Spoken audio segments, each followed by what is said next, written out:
Do you have the time to listen to me whine about nothing and everything all at once? I am one of those melodramatic fools, neurotic to the bone, no doubt about it. Welcome to episode 63. Big time. I know, right? The Jim Reith Show Unleashed podcast. Crazy. It's crazy. 63 episodes. Oh, man, it's crazy. Anyway, today is National DJ Day. I saw that. Did you DJ at all? I did. My first my first job at the Clear Channel was for B104.7. Bill Michaels on the weekends. Bill Michaels. Okay. Beautiful. I didn't know that. Fill in for. I guess I knew it, but I forgot it. I would fill in for whoever would go on vacation. Yeah. Like if Ron and Becky were gone, Skip would be mornings, and then I'd take Skip's. Nice. Yeah. And then Rich would just do whatever Rich wanted to do. Right. And I and still does pretty much, which is great for him. That's great. We're talking about Rich Lauber, by the way. He sounds really good on Sunny, right? He's on Sunny? No, he's on the Dinosaur. I'm sorry, the Dinosaur. Yeah, he sounds great. Yep. Sounds good. That voice, man. Everybody on there. Bob's on there. Bob Brown's on there. Yeah. On Dinosaur. It's just I don't care for the morning guy, but that's whatever. What else did I want to mention? Oh, I know. We have to do Yahoo of the week for sure, and that is Josh Allen's mom. I didn't see this. She wrote a letter and put it on social media. Ooh. Talking about, Josh really cares about yeah, but that's not the point, Mom. He's like a multi-zillionaire grown man married to a movie star. Yeah. He needs you to write a letter. Did you see Sean McDermott's letter? Yes. Boy, that's a class act. Yeah. Man, he's going to get snapped up right away. Wherever he's going, he'll be fine. Yes. Now, our good guy, good thing of the week or whatever is Josh Allen. Yeah. Because he stood up afterwards and took responsibility for it. Now, nobody said to him, well, yeah, you're the reason they lost. Because he's the reason they lost. But nobody's going to say that to him. So, but he stood down and took it. So I don't know about the crying, but he took it. He took responsibility. Anybody who takes responsibility for doing stuff like that's where you want to be. That's where you want as a leader right there. And we'll get into it with our guy here. We'll bring him in. Yeah, Brent Axe is here. He's our official sports analyst, and he's a Buffalo Bills fanatic. Did you cry when Josh cried, Brent? Were you crying with him? It was pretty dusty in the Axe household, not going to lie. Not good.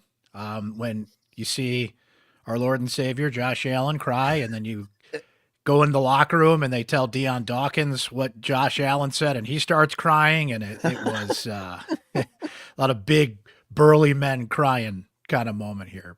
But, and 3 days later, they fired a head coach because that's what you do. So that's what you do. You can't fire the quarterback. You got to fire the head coach. Well, you asked me if I cried about Josh. Ask me how I feel about Sean McDermott. I'm pretty damn salty about it. Yeah, I'm pretty damn salty about it, to be honest with you. One thing I would rip on, or I would tease Buffalo Bill fans throughout the years, every time something would go wrong, they would call for the firing of the coach. This is something, and I believe every fan of every team at one time has called for the firing of their coach. It's been my dig, and I would have never thought it would have actually came true. What do you think about it, Brent? I want to hear what you think about it. I'm pretty salty that they have made Sean McDermott the scapegoat of this whole thing. Look, who else are you going to make the scapegoat? The guy that they promoted. Jim, if you're going to fire people, then fire people. Make a change. Clean house. Now look, Sean McDermott, you've got the best quarterback in football. You've been to the playoffs 8 out of 9 times. You've got to go to the Super Bowl. We all get the cold, hard aspect of this business. Yes. But how in the world does the man who built this roster not only stay, but fails upwards and is now in charge of the whole thing? Brandon Beane is more responsible for this than Sean McDermott, okay? And the fact that Beane is still running the show for this thing when he failed to get the best quarterback in football. You know, what do quarterbacks need? There's this thing. Oh, they're called wide receivers that you should probably give your quarterback. And look, McDermott took a flawed roster this far. He did his best coaching job this year. So, look, I get you fire the coach, but did you see the press release they put out yesterday about the firing? Did you see this? It's awful. Sean McDermott drags you out of the drought. He is beloved by Bills fans, even the ones that called for him to be fired, Bill. That's our right as Bills fans to vent. Yes. And they say he did an admirable job as the coach. Literally admirable, not admirable. In the press release, they use the word admiral. Just everything about this stinks. And now Brandon Beane, who's got the ear of Bills owner Terry Pagula, basically won a power struggle and got a promotion out of the whole thing. Explain that to me. And guys, this is not going over well with Bills fans. They kind of see like Beane is kind of like Judas here and a snake and see that. A lot of things you can come up with here. So he is under major pressure now to go out there and hey, guess what? You want to be the new head coach of the Buffalo Bills? You better win the Super Bowl this year. Right, you better be what John Gruden was taking over for Tony Dungy, because that's why they fired the last guy. And they're opening a new stadium next year. Yeah. Oh, yeah, that too. Yeah. You better get your... That fans paid a lot of money. Oh, yeah. To just have the option to sit in that stadium. That's exactly right. And that's, Bill, you joked about it, but that's what I'd always say to Bills fans. Okay, you're going to fire McDermott for who? Who is out there? Right, Brian exactly. Better coach. I know. Sean I hope they hire him. I do. I want Dable. Hire Dable. Oh God, no! Please, no. Now look, Brian Dable's got a great relationship with Josh Allen, but see, there's a whole other team you've got to coach, and I think Dable proved with your Giants, like, he can't run the whole show. Like, he's a great offensive coordinator, probably the best offensive coordinator in the game. He can't run the whole show, and I get Josh Allen, but what Sean McDermott was so good at, guys, he built a culture in the entire locker room. He coached the entire team. Yeah, the culture. Dable you can't have to build a culture. Yeah, every great coach is known for the culture that they have in their program. So yes, you have to build a culture that works. And he got rid of Stephon Diggs, right? He's a problem. He had a great year, by the way, but he was a problem, so he had to go. But they didn't replace him with. Not equal, because at that time he was a superstar, but not even close to replacing him with anybody. And, now you expect to remain at the same level. Opening a brand new stadium, that brings, like you said, Super Bowl expectations. You better go to the Super Bowl. So and that window's closing, man. It is closing. You know as well as anybody, when you've got a player of Josh Allen's caliber, you got to get there. And this year, there was no Patrick Mahomes, there was no Joe Burrow, there was no Lamar Jackson. They didn't have their best roster, but they had their best path to the Super Bowl. And the fact that Drake May is going to play in a Super Bowl before Josh Allen, I can't watch that. I can't watch that. The fact that Sam Darnold, who is in the same draft class as Josh, is going to play in the Super Bowl, likely from Seattle before he does. Yeah. What else is on Super Bowl Sunday? The Puppy Bowl? Like, that's what I'll be doing. I can't watch that game. I can't. The line opened up for Sunday at 5.5, if I'm not mistaken. It'll gotta double by the time this game starts. Wouldn't you think? Wouldn't it be at least a 10-point? I'd be stunned if it's not higher than that. I mean, Jarrett Stidham is actually a quality backup quarterback. He hasn't played a lot in the past couple of years. I was like, okay, buddy, get to the Super Bowl. Go out there and beat the Patriots. Especially with the Patriots, the momentum that they have. That's a pretty steep line. Did you say 10.5? Well, no, I think it opened at 5.5. I'm pretty sure. I'll take the 10.5. But it would have to go. You do really think that Denver's going to be that much into the game? I think Denver got a really good defense. They do. Denver has a good defense. They can run the football. Sean Payton's a really smart coach. Like, they're going to challenge New England as much as they can. But Bo Nix, of all the quarterbacks in the divisional round, played better than anybody. Yeah, including Drake May. So that's 5.5. It's a lot to overcome in 1 week. 5.5. So my daughter now is a fan, which I didn't know anything about. She's a fan now. Loves the Bills. Loves Josh Allen. All right. She was all about the catch, not a catch, and then the next day it's a catch. Yes. That, to me, that was the most egregious call. You want to argue the pass interference, whatever. The most egregious call was that's not a catch, it's an interception. And even Shalene, who is a really rabid football fan, my partner, she's like, that's baloney, and that was so wrong, and yet, here we are.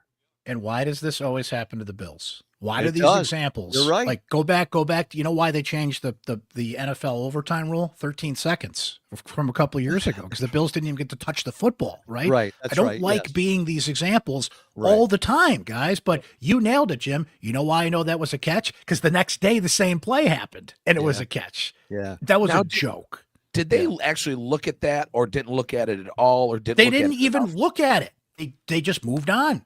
Like And they that's will why- stop the game for 20 minutes in the middle of the first quarter for some random 5-yard run, but you don't stop and look at that play and give it the scrutiny it deserves. Which, Especially by the way, timeout. that was Sean McDermott's last stand when he goes to the press conference. I'm standing up for Buffalo, damn it. It's like, yes, thank you for calling these people out, because the NFL never does it. By the way, the officials never come to the podium like the players and coaches have to be accountable. They do some pool report with one person who gets a quote, and that's it. They're just as accountable as anybody, especially when you're deciding football games. And in this case, gonna have to change. They made a major play that did. This is going to have to change. And the first thing that will change, because there are billions of dollars involved now in all of this. So now you've got the NCAA scandal, which is really being ignored by mainstream media. This is like the biggest freaking scandal since, I don't even know, in the 50s when they were fixing basketball games. And, we're talking about a lot of money now between all the sports, all the major sports. And soon, and eventually, they'll all have a team in Vegas, all of them. So there's no going back from gambling now. So now you have to figure out, how are we going to stop people from throwing games? How are we going to stop officials from, either not making a call when they see it or making a call that's not there? How are you going to do all of this with these billions of dollars involved? They actually tried to do it the way you should. Like if I was rigging games, I'd be betting on the Chinese Basketball Association and LaSalle and Buffalo, and so nobody knows. They weren't betting on ACC games. Like they tried to go off the radar, but you just said it, Jim. Nothing's off the radar anymore. No. People will, there's two bugs running across the floor. Somebody's going to bet on which one wins. Like it's so scrutinized, but you can't. Like I think one of those games there was like $400,000 on the Wow. Yeah, what it's are you doing? Wait a minute. Wait a minute.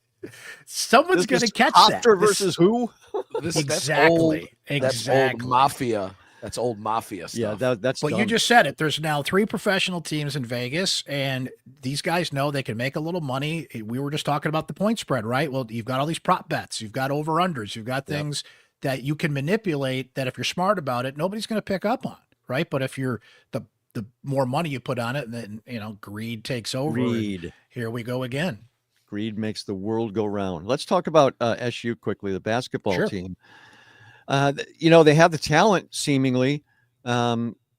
They also seemingly fall asleep for periods of time during games. It's kind of bizarre, but when they click and when they're going really well, they're really good. They are. They have the talent to make the tournament. This is the most talented roster they've had since, I think I've asked you this question, so you might know the answer, but I'll ask it again. Do you know the last time Syracuse was in the top 25? Just take a guess. 2011. Oh, I have no idea. It was December of 2018. Oh, wow. Okay. It was even closer than what I thought. Yeah, you went way back on that one, but I don't blame you for it because it feels like that long, right? Wow, so this is the most talented team they've had since that team. And they just have these moments.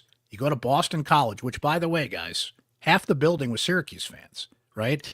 But when you are turning the ball over at the rate that they were in that game, you're not going to win. And this is where, so they have talent, but what they have to work on is their intelligence in how they run the game. And this is still a team that's kind of it's a boat without a rudder. Like, I don't know what their offense is. I don't know what their identity is. I think they've got to structure this thing. But when you've got a point guard out there who's committing 7-8 turnovers and is not he's trying to be the offense instead of running the offense. I think Nathan George has to settle down. Donnie Freeman's been unbelievable since he's come back. Yeah, he's a monster. Absolute monster. But he had 7 turnovers in that game, right? So here's the good news. There are plenty of quad 1 and quad 2 games left on their schedule. There are 7 quad 1 games. I think every game down the line but one fits a quad 2 opportunity. So these are those that are watching and listening don't know, the quad system, right? They rank these things. The NCAA puts out a net ranking, and you can basically track daily, like, here's where you stand in terms of making the tournament, right? Yep. Quad 1 games are really important. There's 7 of them left on the schedule. Wow. So you go 4-3 in that stretch, your resume is going to get better. But is Freeman gone after this year?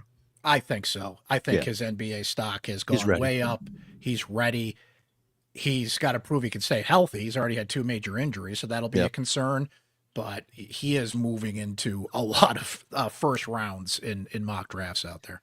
What's the consensus about Anthony's development, Keon Anthony's development? I think he's a freshman like anybody else, and it's interesting because his dad sits there courtside and coaches him. So is he looking at his dad, or is he looking at Adrian Autry when it comes to what he's got to do on the court? Where he's really struggling, Jim, is defense. He's not a good defender. And because you're like his dad. Look, Carmelo is in the Hall of Fame, and I think it's in paragraph 9 when they start talking about his defense, right? Melo is a scorer. Yes. Kian is a good scorer. He is somebody that can get to the basket. He's confident. He's a freshman, and he's rounding out his game. And he's one of those guys, you watch him in warmups, and man, he looks sharp, but teams are coming after him. There's a lot of attention on him, and I think he's just getting used to the speed in the flow of the game. And it's hard to do that when you come off the bench. When you're coming in chunks off the bench, and Red does kind of have a regular sub rotation out there. I call him, he puts hockey lines out there, as I like to say. So pretty much, yeah. But Kian's got to get in the flow of the game, and I think he's getting used to being a part of a team as opposed to when he was in AAU ball and when he was at Long Island. Lutheran, I believe the name of his high school was, and he was always the best player in the court. You can have the big name. Exactly. You can have the big name and all the accolades, but you're still a freshman. And I think that people have to recognize that. It's interesting that you said that, Anthony sits courtside and coaches him. I think Coach Boeheim would never, ever allow that. I think he would talk to Melo and say, dude, you can't do that. You're giving him mixed signals. I'm the coach. So you need to, but in this day and age, when I don't even know how much money he's making. So, he's probably gone next year anyway, right? I mean, won't he go somewhere else next year? Kian? Yeah. I don't think so. I think there's a chance he comes back. Really? But again, if his dad wasn't a player for Syracuse, I don't think so. But I think that's going to keep him there. Look, everything's on the table. If this team doesn't make the tournament, no. Right. He's not you're right, Brent. If they don't make the tournament, then everything's up in the air. Then Carmelo might be the coach next year. Look at the football Could team. be. In the portal era, anything's possible in terms of player movement and everything, but I do think he'll be back next year. And what you were saying earlier about Melo, I'd be like, see my name on the building over there? Yeah, right, exactly. I'm gonna coach my kid a little bit. There was a great moment before the last home game. We got there. I usually get there about 2 hours early just to get settled in and everything, talk to people, and there's Melo on the court working with Kian. It was actually really cool to see him working with his kid in warmups. That is cool. Now the football team, so everyone's gone, right? What are they, about 10 players left, 15 players? They lost a lot in the portal. They did bring in a lot of guys from the portal as well, notably a quarterback, which I think is actually good for Fran Brown that he could convince 3 quarterbacks to come in when we know that Steve Angeli's the starter. Yeah. And by the way, these are guys that played. I'll give you, so last year, Jim, when they started the season, they had in their quarterback room 87 pass attempts in a real college game. They now have 1,396 pass attempts in the room. So they brought in Amari Odom from Kennesaw State, won the Conference USA last year. David Lauder from Georgetown, who he's making a big leap from FCS to ACC level, but he's played 14 games. And Malachi Nelson, who actually at one time was the #1 player on ESPN's project list like 3-4 years ago.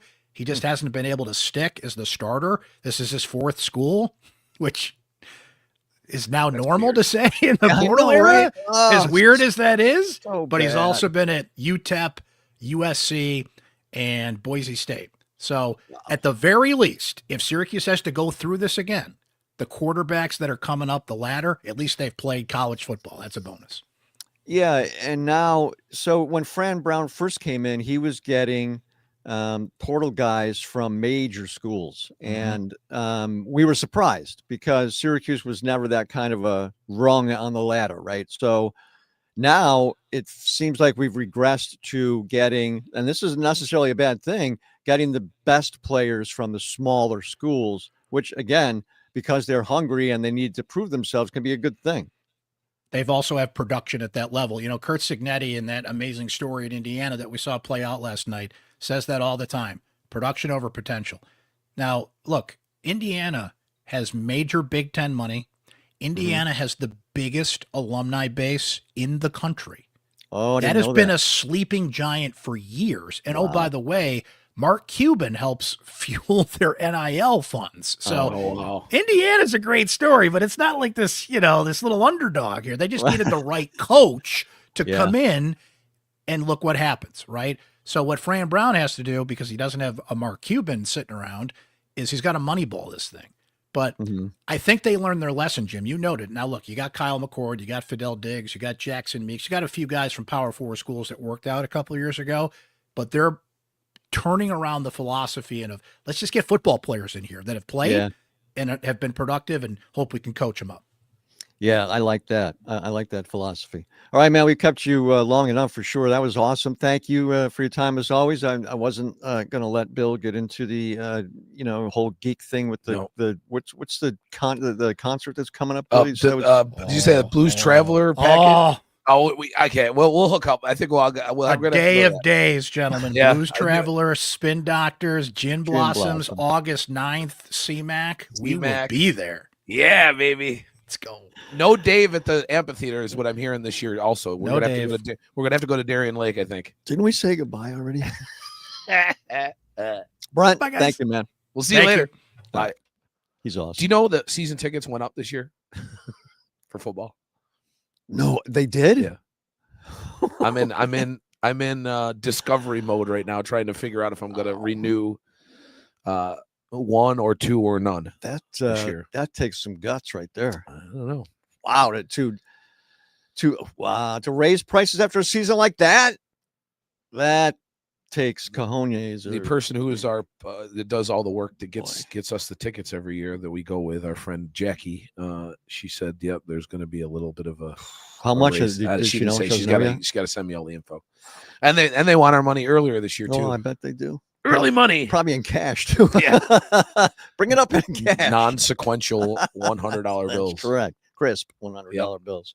Why don't you introduce our next guest? All right, so every Thursday night, I am normally either in front of my large 86-inch television in my living room, or on my table with my cell phone propped up with my headphones on, listening to my favorite podcast, the Disconnected Podcast, every Thursday night live at 9:30 Eastern. And my friend here, Ryan Verrill, is the host of that, and he's also a bunch of other things that encompasses film. He's a film aficionado, a historian, and now he is a film distributor. And he made this announcement and we were talking, you and I, Jim, and you were asking me questions. How does he do this? And I said, well, I'll get him on the show. He can introduce himself, because I know we have a ton of listeners and watchers that are movie people. Yep. And so, Ryan, tell us how you started being the movie guy, the physical media guy. That's what we're talking more. So that you come from more of a physical media background than in the theater movie kind of guy. Yeah, I mean, I grew up in a small town in the desert in California, and so I didn't get to nice theaters all that often. So physical media was where it was at. But funny enough, it started with music. My dad instilling the love of CDs and cassettes in me, and then by the time I was a teenager, I was one of those guys that drove around in my own car with the CD binder that held like, I don't know, like $12,000 worth of CDs. Why did we do that? Ridiculous. And I had my car broken into once early, and Same. my binder was Binder was gone. gone. And never again have I ever put CDs in a binder. Yep.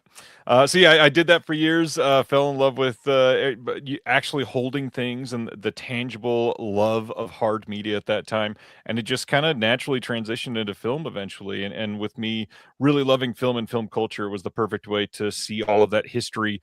And for those watching, you can see it literally insurmounting behind me and imposing in a way that I'm terrified it's about to fall on my back. Over. So the program on Thursday Night Jim, he goes through and goes through stuff that he's seen during the week. But the main part of it is your attention to detail on what's coming out.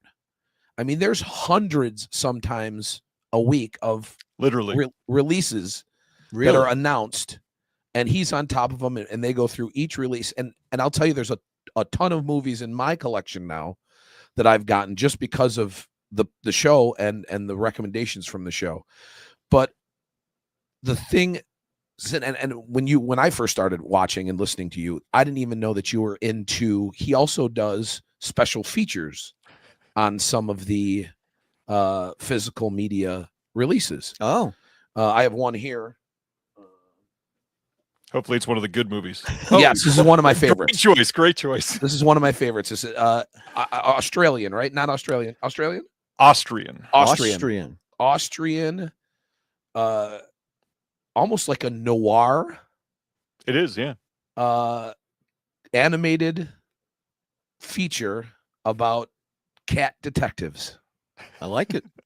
And so Ryan and one of your partners, so each week Ryan has a different co-host come in and do the show with them, and there's one that is reoccurring every month, and that's the Dr. Will Dotson. These two they're phenomenal together, and Dr. Dotson is a film professor, right? Yes, sir. At University of North Carolina, Greensboro. Yeah. Wow. And so those two cut it up and describe everything that's coming out in the physical media. I want to hear about this distribution business and how you got into that. I mean, is that a difficult world to try to break into? I mean, technically, I'm not broken into it yet, so hopefully not. The big thing is when you do this for so long, inevitably we all find films that we love telling people about. That you seem like everybody is like, what are you talking about? I've never heard about that movie, and so I have found films that I've seen that are either two camps primarily. One is like brand new films that are maybe you've seen at a festival or maybe like very briefly on a streaming service, and then literally never to be heard from again. It's not on a disc. It's probably not even something that played in most theaters. And so those are just gone. We just presume that we can never even see or hear about these films ever again. And then the other thing is films from when I was a child, films that people have told me about from decades prior that are the same thing. Like maybe they were big then, but maybe the market is seen as, either unavailable for it now, so people don't want to invest the money into a restoration, or the more likely thing is the elements like the original camera negative is just gone, and so we can't see a restored version. Or I don't know how we feel about it on the show, but stingy corporations that are kind of cornered the market and they're just not letting the rights to something of theirs go. And that's the big thing that we're up against on many of our favorite films throughout the years. So, although the other side of that would be, Bill, too, the whole Disney thing that now half of their stuff is coming out as slasher films and stuff. So I mean, you got to protect the trademark, but I mean, holding stuff back from the public, and I don't like that at all. Right. Yeah. The Disney Vault is a bigger problem than just protecting the trademark, especially now that they own like the entirety of 20th Century Fox in their library, plus all kinds of other smaller studios that we all love, like Trimark and Amblin and everybody else that they've just gobbled up into their corporate overlord wings throughout the years. And with the advent of streaming and stuff, you can buy a movie on Apple iTunes or whatever, and they can take it away. And they've done that. And they've done literally hundreds of times. Yeah, there's movies that I've had for years that are gone off of my iTunes library. How is that? So they just decide you can't have it anymore? Can't have it anymore. Well, because the digital purchase is still all based on licensing. And if somebody loses the license, or the more common thing, the technology changes. You were only buying it on that exact thing. And we've seen that in lots of industries. I mean, look how many annoying people in 2006 were buying ringtones. You can't do anything with those ringtones anymore. That's true. That's true. Man, it's such a complicated world nowadays. So you find most of your stuff digitally. You find it. I mean, do you go to festivals and art houses and stuff like that to find content? Yeah.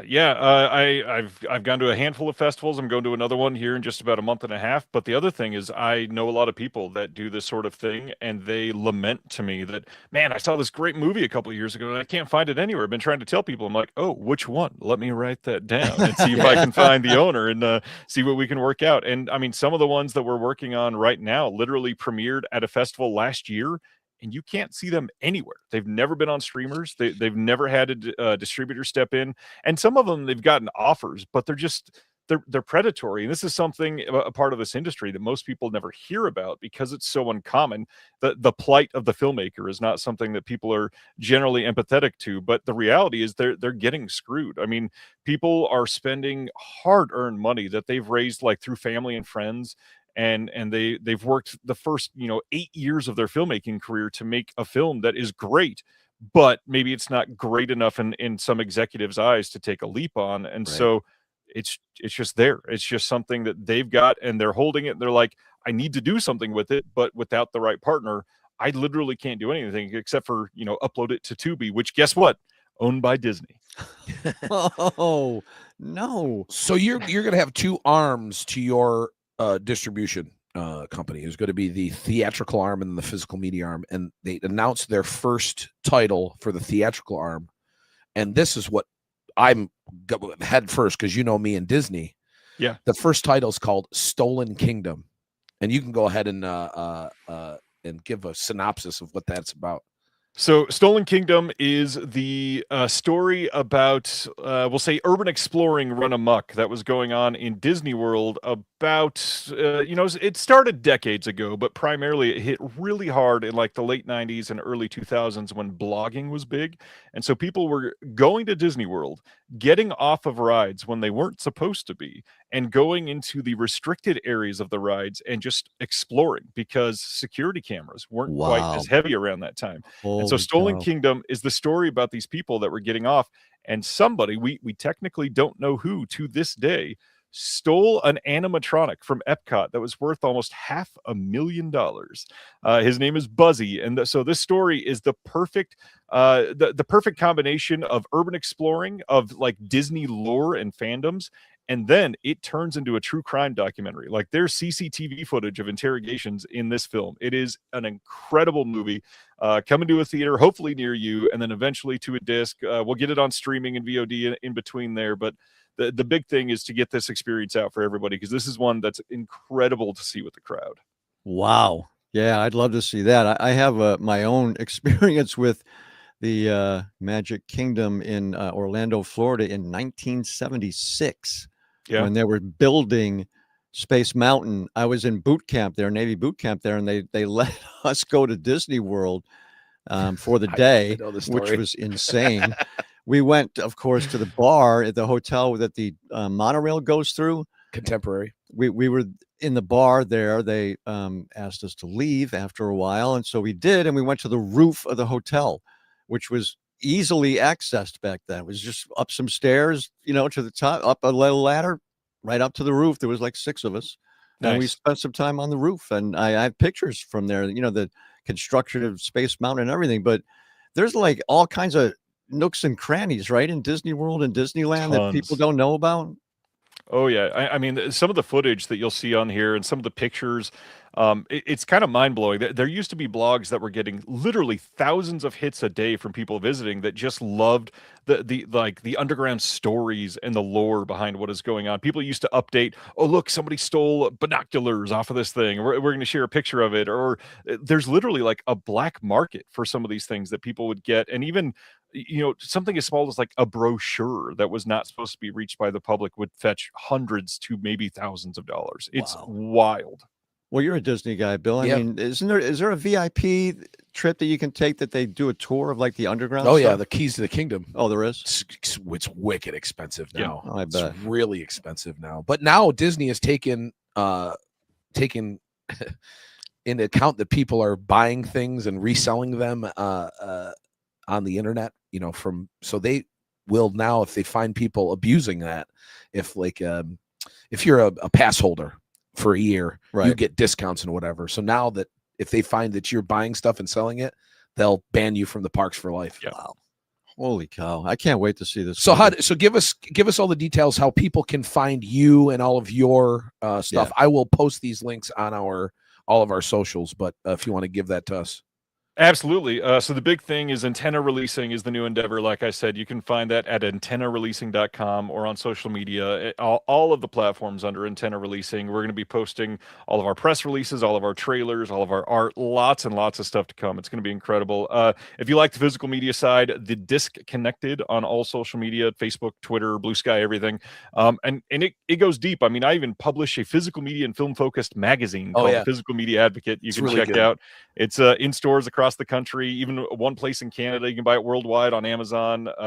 Lots of stuff that I do. So anything I can ever help out, I answer everybody. It's people call me superhuman. If you send me a message, no matter what time of day, I pretty much respond almost immediately. I mean, he's part of the reason why we're on this platform that we're doing this now, because I reached out to him and said, "Hey, you mind drawing me a little map on how to do this live video thing?" And he's been more than gracious, and I love listening to him. And it's almost to the point now.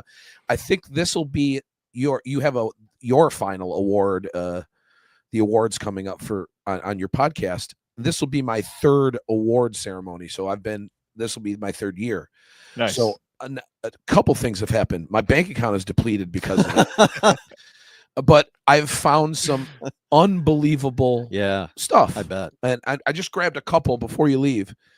We talked about Philaday. You're on that. This is a label called, or a company called Deaf Crocodile. And they come out, it's wild. A lot of the stuff's wild. It's stuff you won't find, at Barnes and Noble. Hopefully films most people have never even heard of that they're putting out. Right. It's stuff that you look into. You can find some of that. Do they have some of their stuff on Tubi and oh, absolutely, yeah. Streaming, so you can go Tubi, ahead. Night Flight, all kinds of streaming services, yeah. But if you're into any, kind of foreign films, this one it's such a gem. Being an animated feature, it's subtitled, and I love subtitled, and we've talked about that, Jim. I love it. I take subtitles over dubs. Dubs, yeah. No dubs. So that's you guys are involved with this. Here's a couple that I've watched in the last week. I don't know if you've seen them yet. I thought this was fantastic. Hung Up on a Dream, the Zombies documentary. These dudes shouldn't have happened, and it happened, and it didn't happen very long. But what they did happen was a contribution to rock music in the UK and around the world. So Hung Up on a Dream, the Zombies documentary. This one I just got into the mail, and I got the special edition one. I haven't seen it yet. I wanted to get your take on it. Chain Reactions. I've got that within arm's reach. Yeah. It's the 50th anniversary documentary of Texas Chainsaw Massacre. No way. So the reason I got the this is the Dark Sky website version. There's 2 bonus discs with 1, 2, 3, 4, 5, 6, 7, 8, 9. Oh, 9. 9 different prints of the Texas Chainsaw Massacre. A 16 millimeter overscan print, a barbecue edition print, a 35 millimeter grindhouse print, the 1984 K-Tel Australian VHS. K-Tel. The 9th is the trailer for the K-Tel VHS. The 81 Wizard Video VHS, a bootleg Czechoslovakian VHS. It's odd how they got the rights to do all of this, or is that stuff? Is it just domain now, public domain, because it's so old. Neither one. They own the rights to the film, so cool. they can They put do that whatever out they want. because these aren't restorations. It's not somebody else's work. It's just scanning the media. They own the film, so they can do it. I put on the Wizard videos like watching the VHS. Yep.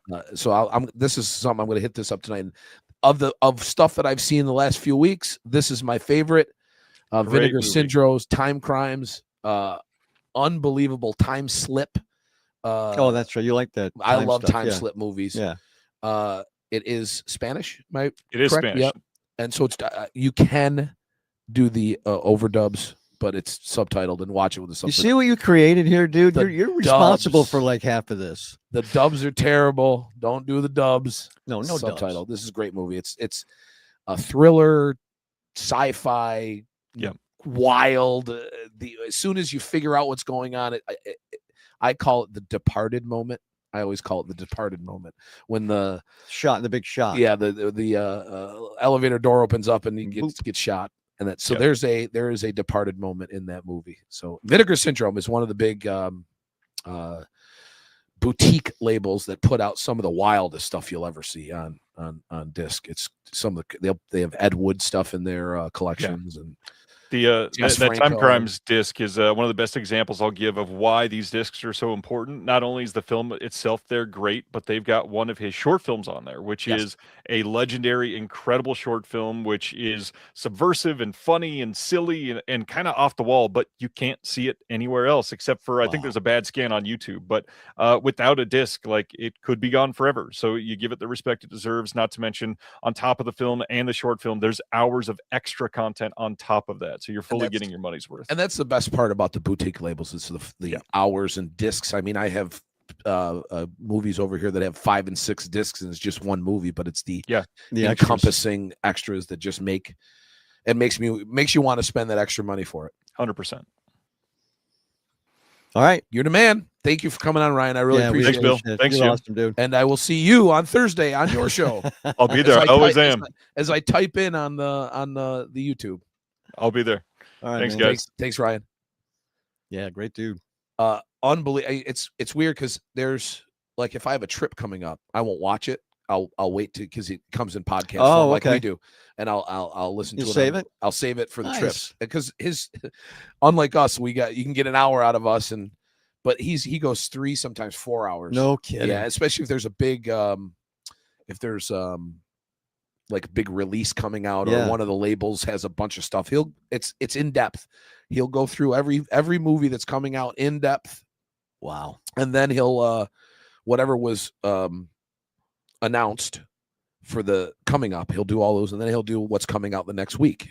So like this week was the big one is Wicked for Good is the big that's right title this week. Right. For the majors, right? The majors, and then Snakes on a Plane came out this is on one of the boutiques is a 4K restoration. It looks fantastic.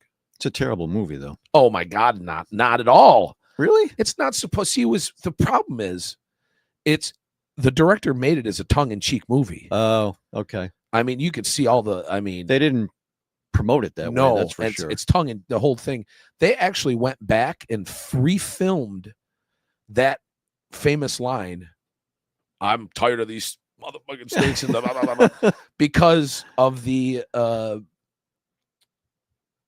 of Sam Jackson, because of who he is, and the previews that they did. You know how they invite people to watch the movie before, and they went back and cut that in, and that's become the the famous thing, the legendary line of the movie. It's interesting. That when I saw it opening night, the entire crowd erupted.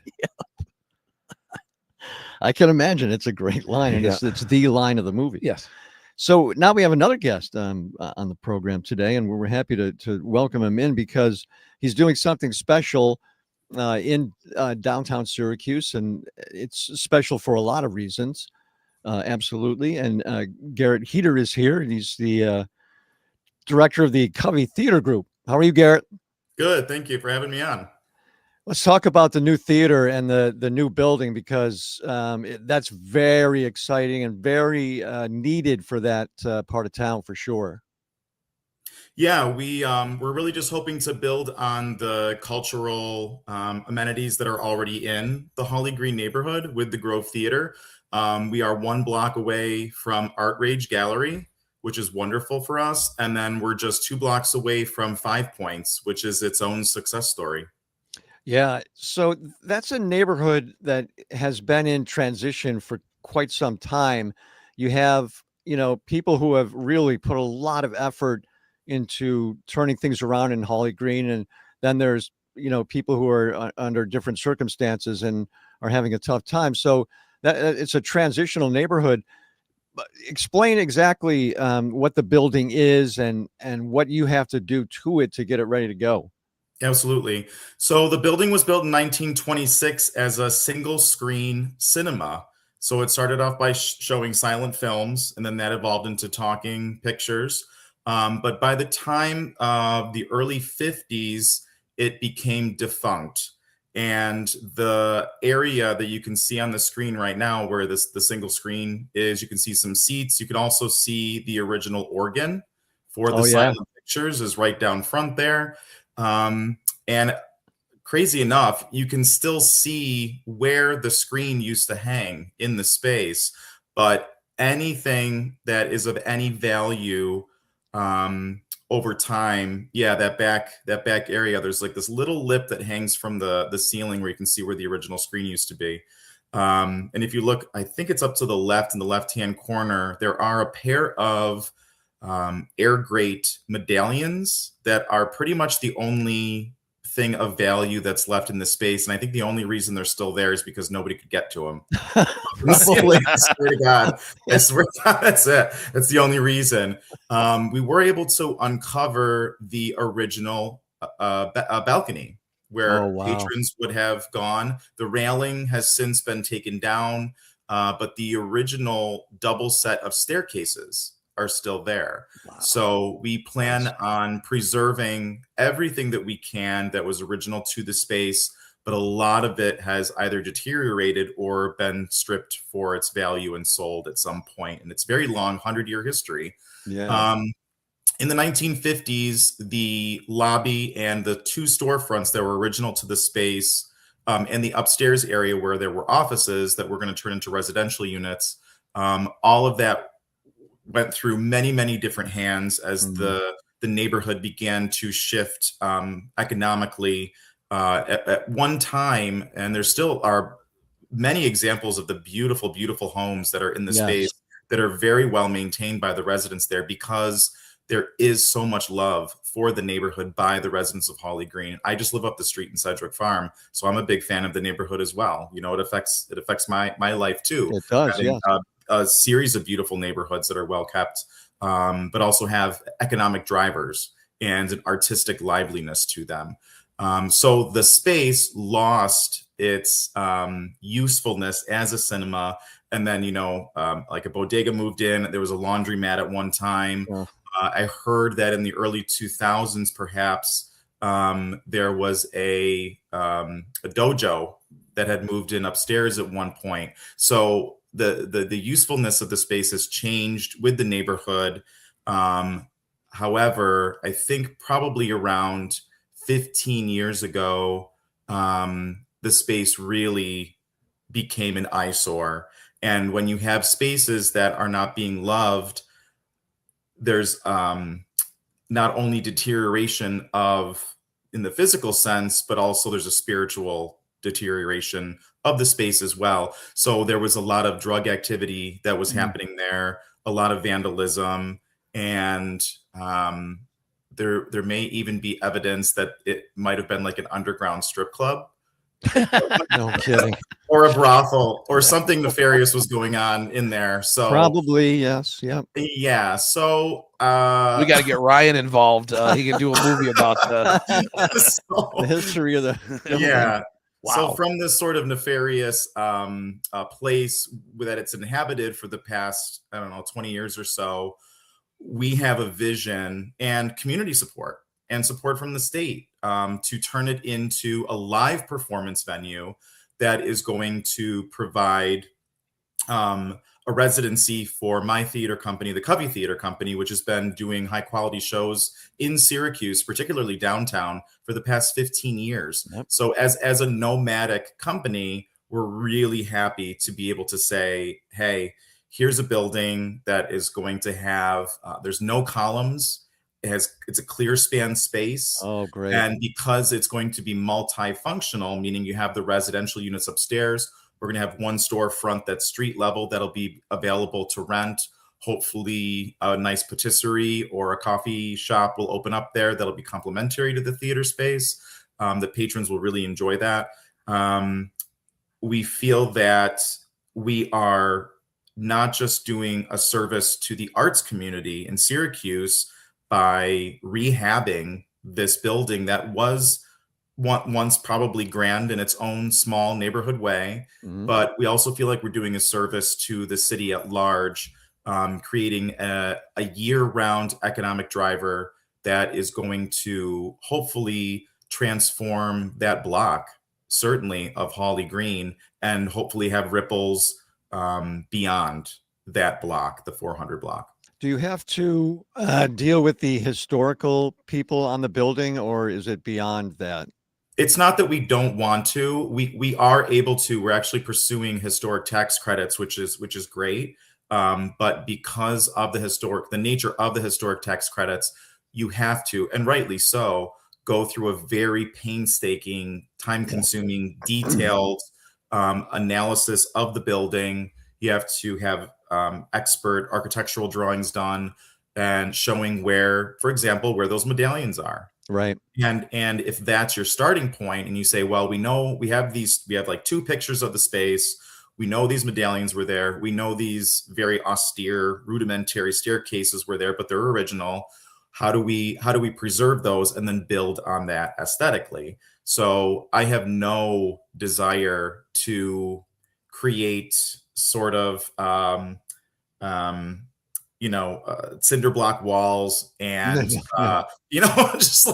just saying, well, everything's going to be black and black paint on the walls and we're going to call it a day and just put up drywall and that's it. Our goal for that, especially the theater lobby, the theater needs to be much more versatile, more like a black box. But the lobby, I want people to walk in when we open, hopefully in fall of 2027, and say to each other and say to us, I can't believe this was here. And then we can kind of look at each other and say, it wasn't. But we want, Syracuse is so full of beautiful architecture that smartly has been saved over time, really starting with the Landmark Preservation Board back when they were going to raise the Landmark building.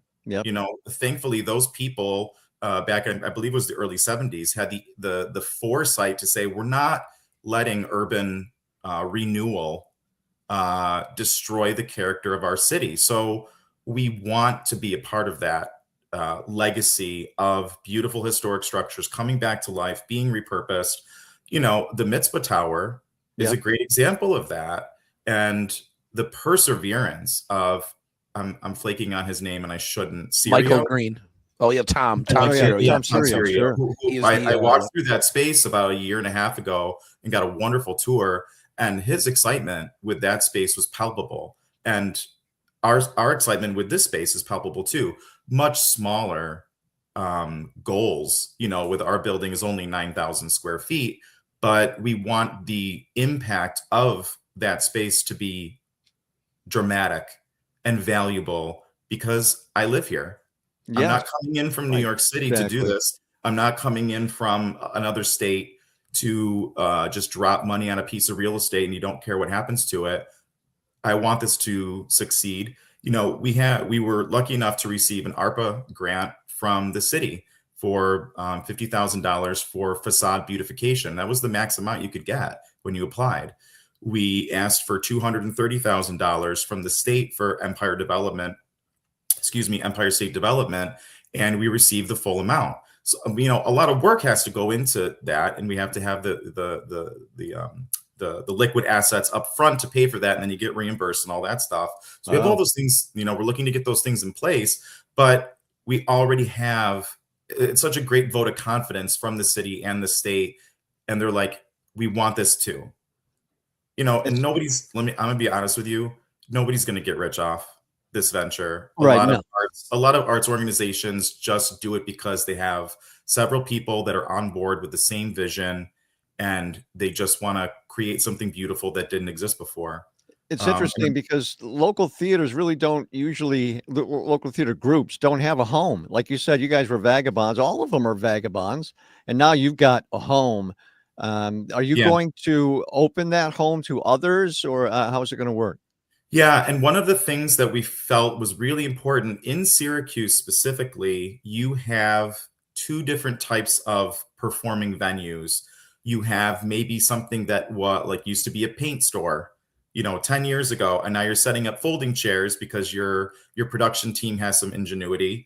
And CNY Playhouse is a great example of that. They took a nothing store in the mall and they made it a home, and people showed up. That's what I'm talking about. But the other side of that is, and it's no fault of, you have the On Center. We made use of the Bavard space, which is a 150 seat theater, for the past 15 years. And we're extremely grateful to the On Center Garrett, for working with us.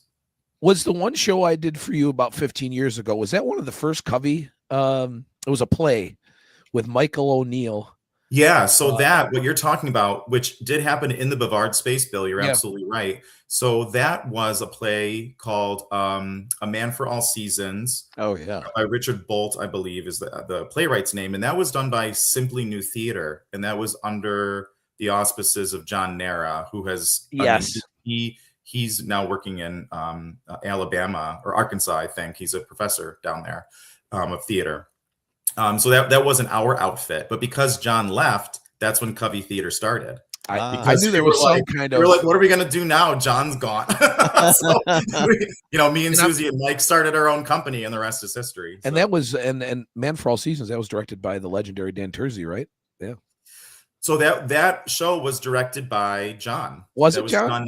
That was John Nara. See, this is what happens when Dan Terzi has had. I think they just announced that they were closing.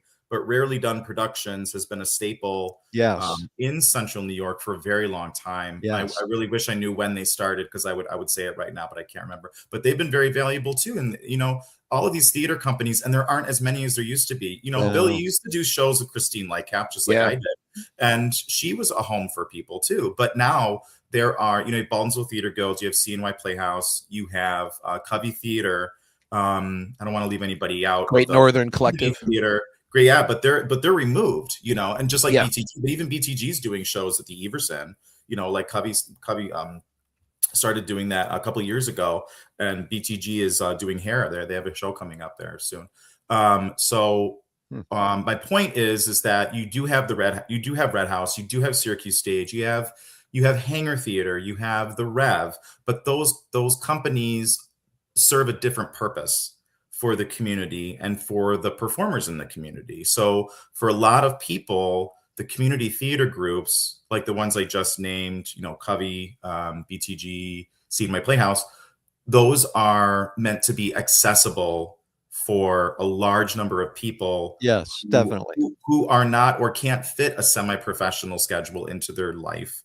So the parameters of performance are very different. I also think that the crowd is different, and maybe crowd expectations are different. My mother was involved in Baldwinsville Theater Guild for years and years when I was a kid. And so I saw all of those shows, and I just think it allows access to a type of art that people otherwise probably wouldn't get to see.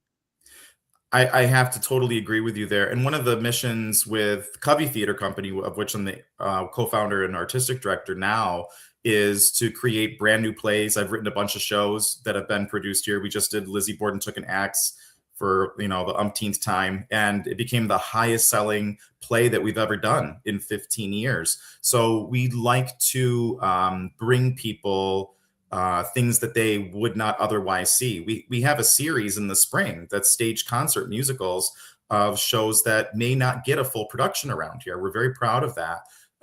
We just did How to Succeed in Business Without Really Trying last year. The year before that, we did Company by Stephen Sondheim. So we're able to, as a company, be very agile and create shows and experiences for people that they otherwise may not normally be able to see by producing things in new and interesting ways. And I have to say, I give major kudos to the patrons in Syracuse, New York. Like I said, where I live, I'm a Baldwinsville graduate. I was in Baldwinsville Theater Guild cut my teeth there many years. And Syracuse audiences will follow you. If you take a risk on something, they will go, especially if you're doing a new production of something that's maybe an older title. People like to see traditional things. Don't get me wrong. There's a place for that too. But I do enjoy that Syracuse audience that will say, it was a little bit different than what I was expecting, but I loved it. Yeah, I like that. Makes me really happy, because then you don't have to keep doing the same shows over and over again, which can make for a very bleak theater season for everybody involved. Absolutely. What's your timeline look like for opening night of the new space? Yeah, we're planning to be aggressive. We're really hoping to open the space for the 27-28 fall season, awesome. Which we're trying to get in there by then. And like I said, the space is not huge. It's only 9,000 square feet, but every square inch of that space and the parking lots need to get touched. So that takes time. Yeah. That being said, I don't want to spend 5 years waiting for opening night to show up. So I'm going to do my darndest, even with my full-time job as an educator, to get this thing open to the community and to allow, I think, Jim, going back to your question, are other people going to be allowed to use the space? And my long-winded answer was that there are very, very small spaces for theater in Syracuse. And then the opposite side, you've got 500 plus seaters in Syracuse. Right. And sometimes the bigger theaters are better equipped, but they're unaffordable. So what we're really trying to do is we're trying to be right in that sweet spot of having, if there's a dance company that wants to come in and rent the space for the week or the weekend, come check us out. If we're going to have 150 seats in our space, maybe that's the perfect size for your performance, because you don't want to play to 300 empty seats and have 100 people scattered. That can be a little depressing. Yep. For the performers and the audience. So we want to be a mid-sized theater that is going to be open to concerts. And you want to get married there? Come talk to me. We can marry you on the stage. That's fine. So, perfect spot for a dance floor. So we're going to be open to all sorts of community engagement, and we wouldn't have it any other way. The doors of a space like that have to stay open or you'll die. Yeah, that's very true. All right. Thank you for your time today. That's awesome. We look forward to it. Keep us up to date on what Covey's doing. Please do. For the season. Yeah, awesome. We've got Spelling Bee coming up. It's a really fun show this spring. And then we've got a big announcement for tomorrow for our summer show. So we're really excited about that. All right. We'll look forward to it. Thanks, Garrett. Thanks, Garrett. Thank you both so much. I appreciate it. See you later. Okay, man. Nice he is guy. super talented. Super talented guy. Yeah, he really is. And I know I can't remember what I did last Wish Thursday, them well. let alone 15 years ago. Right? I could, yeah. But I remember it being a very good experience because I had never done black box theater before. So we were on stage the whole time. Right. And, the crowd's around us. Yeah. And, when it was time for us to come to do our part, we stand up and you do your thing. And it was, and the guy who played the lead, Michael O'Neill, a local lawyer, is fantastic. The first time I ever saw you perform was with my family, actually. And you did Jekyll and Hyde that way, Palace. right? Yeah. It was just, you guys were in chairs. Yep. We did like a concert version of it. Yeah. Yep. It was awesome. And you had that one guy, a friend of yours, who's been on Broadway or whatever. John Smitherman. He was really good too. Yeah. But you were awesome. My family was blown away. I was blown away. I couldn't believe it. I'd never seen you sing before. And it's like, I want to do, what I want to do? I keep talking to my friend Paul Davey, who's the big Beatles guy. I want to do The Who's Tommy as a concert experience. Wow. Get all the local chops. Get all the local singers to get together to play the different parts, like the movie, like the Phil Collins part, the Tina Turner part. You got those kind of chops. I can do that. I can do some of that stuff. All right. I ain't as good as I once was, but I'm as good once as I ever was. That's correct. There you go. It's Toby, right? It's Toby. That's Toby. Who's your daddy? All right, that's it. That's a heavy show today. It was good. Not heavy as in content-wise. No. Last week was hopefully we'll get the county executive on. And we're working on the commissioner of health here. Yes, because the flu is not good this year. So we'll talk to her too. I'm just stay hold. Remember Cynthia Morrow, Dr. Cynthia Morrow? She was our favorite. Yep. She was awesome. We've been very lucky to have really, really great health commissioners in Onondaga County. No question about it. All right, take care of yourselves for the rest of the week. All right, stay warm, and it's going to be freezing cold. Stay inside like we are in the inner sanctum, safely ensconced. And God willing, we're all back at it next time on the Jim Reith Show Unleashed podcast.